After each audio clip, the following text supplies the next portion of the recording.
Assalamualaikum warahmatullahi wabarakatuh. Hamdan syukranillah amma ba'du. Sahabat Indonesia Plural yang saya hormati dan saya banggakan. Reply Harun, buzzer Anies Rashid Baswedan menawarkan kemuliaan konsep yang beliau harapkan. Saya hanya bisa berdoa, mudah-mudahan terwujud. Ini saya kira kalau dijadikan argumentasi alat untuk menyerang Jokowi, ini kurang pas, saudara. Untuk menyerang pemerintahan hari ini kurang pas. Presiden dari mulai Soekarno sampai sekarang Jokowi bertugas, berupaya untuk mengurangi, terus mengurangi. Ya, begitu. Kita dengarkan nih. Dan saya yakin, kalaupun nanti Anies yang dijagokan oleh Reply Harun terpilih menjadi presiden, saya yakin 100% yang miskin tetap bakal ada. Ya, pasti bakal tetap ada. Oke lah, sebelum saya bahas lebih lanjut, kita dengarkan dulu pandangan ideal atau mungkin pandangan licik Reply Harun di dalam berjuang supaya Anies menang, saudara. Kita cek. Tetapi kalau saya mau jujur dengan negara ini, ya sahabat era sekalian, negara ini tidak sedang baik-baik saja. Negara yang baik itu, salah satu indikator yang saya pikirkan hari-hari belakangan ini adalah yang tidak membuat cemas rakyatnya besok mau makan apa. Nah sekarang cobalah tanyakan kepada putra-putra, putri-putri Indonesia. Baik yang baru lulus, yang masih sekolah dan lain sebagainya. Mereka cemas nggak dengan hari esok? Kenapa? Karena negara ini bukan negara seperti negara lain yang sudah maju, yang sudah bisa mensejahterakan rakyatnya, di mana pengangguran pun dibayar. Negara ini adalah negara yang bisa membuat orang bunuh diri, bisa membuat orang putus asa, karena tidak kunjung mendapatkan pekerjaan. Dan tragisnya, mereka yang tidak bekerja itu bisa tidak makan sama sekali. Bisa tidak memiliki purchasing power sama sekali, bayangkan. Oke, itu beliau Reply Harun yang kita hormati sama-sama. Memang itu pandangan ideal dan itu diinginkan oleh masing-masing dari kita. Dan saya kira punya harapan itu tidak lantas menjadi pesimis. Dan satu catatannya, kalau ada yang miskin, kalau ada yang kekurangan, pertama-tama saya kira yang harus disalahkan itu bukan pihak eksternal, tapi raba pihak internal kita, diri kita dulu.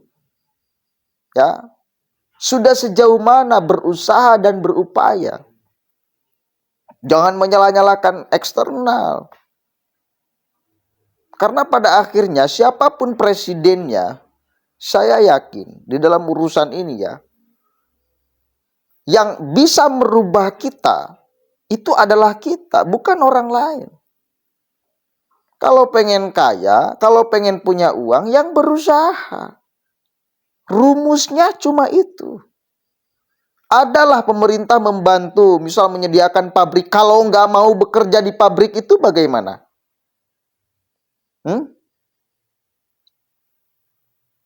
Pemerintah menyediakan lapangan pekerjaan. Kalau masyarakatnya nggak mau, bagaimana bekerja? Satu kali lagi, kemiskinan, kekayaan itu diawali dari kita sebagai yang punya diri, yang punya tubuh, yang punya perut, yang punya pikiran, yang punya hati, yang punya tanggung jawab. Jangan dulu yang lain. Itu pertama-tama. Kalau kita sudah berupaya dan berusaha, lalu misal karena negara mencegahnya, baru salahkan negara. Biar menjadi kemudian pelajaran bagi kita. Saya yakin kalau bekerja mah pasti bakal madang kok. Kalau berusaha itu pasti bakal madang. Di Indonesia itu apa sih yang repot? Modal priwit aja, priwit bisa jadi duit kok. Tukang parkir, modal apa? Priwit, jadi duit. Kalau mau bekerjanya. Jadi kemiskinan itu pertama-tama yang harus meraba itu diri kita dulu. Mau gak bekerjanya? Jangan terus mengandalkan BLT. Ada loh. Ada loh. Ini bukan terjadi di kota-kota, di kampung-kampung. Hanya mengandalkan bantuan ada.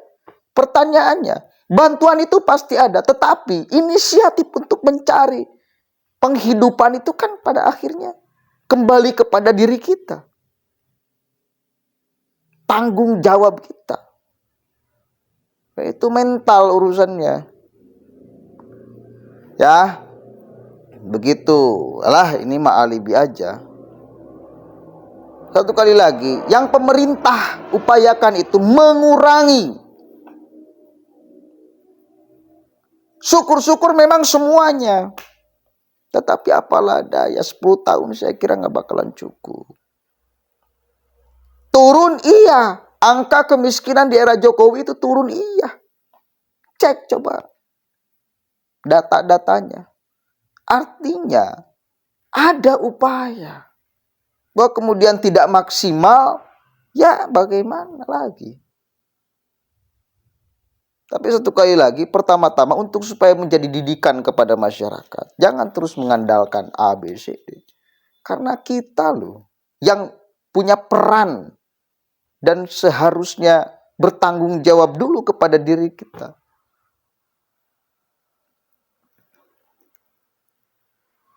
Jadi kalau di dalam bahasa Arab itu, ana inda abdi doni.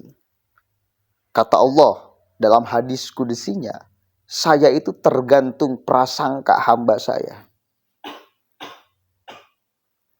Pikiran positif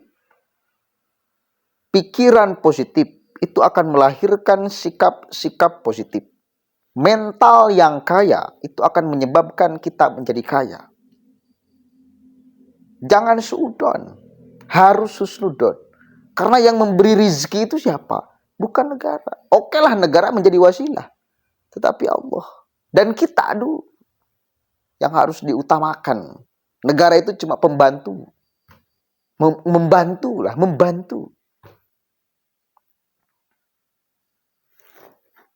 Bukan peranan sangat penting, itu bisa jadi males loh. Kalau semua lalu kemudian dikasih misal.